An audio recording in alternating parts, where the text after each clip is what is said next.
ପ୍ରତ୍ୟେକ ସହରରେ ଅଯୋଧ୍ୟା ବୋଲିକିରି ଗୋଟେ ଦେଶ ଥିଲା। ଯେ ସେ ରାଜାର ନାଁ ହଉଛି ଦଶରଥ। ସେ ରାଜାର 3ଟା କନ୍ୟା ଥିଲେ।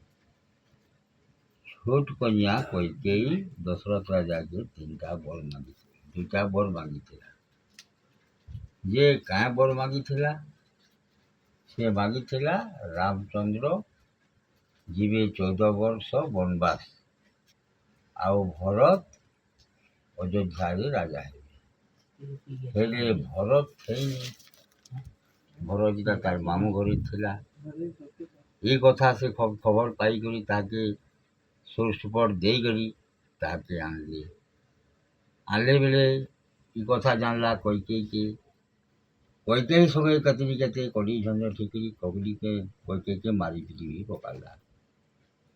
ସେଇଠୁ ରାମଚନ୍ଦ୍ରକେ ଘୁଜାବାର କାজ ଯେତେବେଳେ ଗଲା, ତାର ସୈନ୍ୟ ସାମନ୍ତ, ତାର ମା କୈକେୟୀ ଏରା ସବ 3 ରାଣୀ ଏରା ଗଲେ ରାମଚନ୍ଦ୍ରକେ ଗୋଟେଇ କାଜି। ହେଲେ ରାମଚନ୍ଦ୍ର ସେଠାନେ ଥେଇକିରି ଜାଣି ପକାଲି ଯେ ଭରତ ମତେ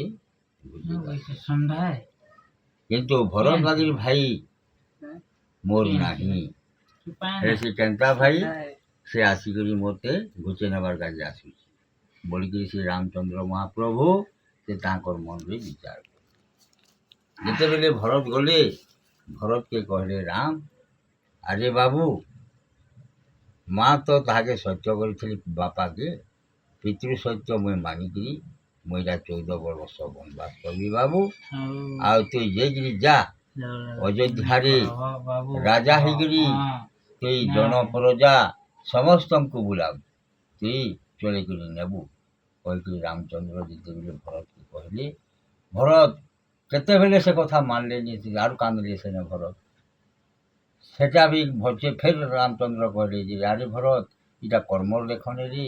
ମା କୈକେୟୀକେ ତୁଇ କଟୁ ଭାଷା କହିବୁନି, କେଭେନି କହିବୁ ରେ ବାବୁ ତୁଇ ମାକେ। ତୁଇ ଯଦି ହେତକି ଅବିଶ୍ୱାସ କରୁଛୁ ବେଲେ ମୋରି ରତ୍ନ କଠୋରଟା ନେ ବାବୁ, ଆଉ ସେ ସିଂହାସନରେ ରଖିଥିବୁ, ଆଉ ତୁଇ ଅଯୋଧ୍ୟାର ଜନ ପ୍ରଜା 14 ବର୍ଷ ଯାକ ତୁଇ ଯା ବାବୁ ପାର କହିକରି ରାମଚନ୍ଦ୍ର ଭରତକେ ପଠେଇଲେ।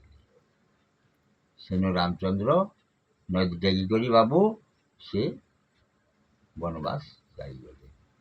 ତେଣୁ ହେତିକି କହିବି, ସେଇ ତ ମହାଭାରତ ରାମାୟଣେ 7 ଦିନ 7 ରାତି ହେଲେ ବି ନିଶ୍ଚୟ ବୁଝିନେ ବାଲା କି ଇସ୍ତିହାର କାଫି।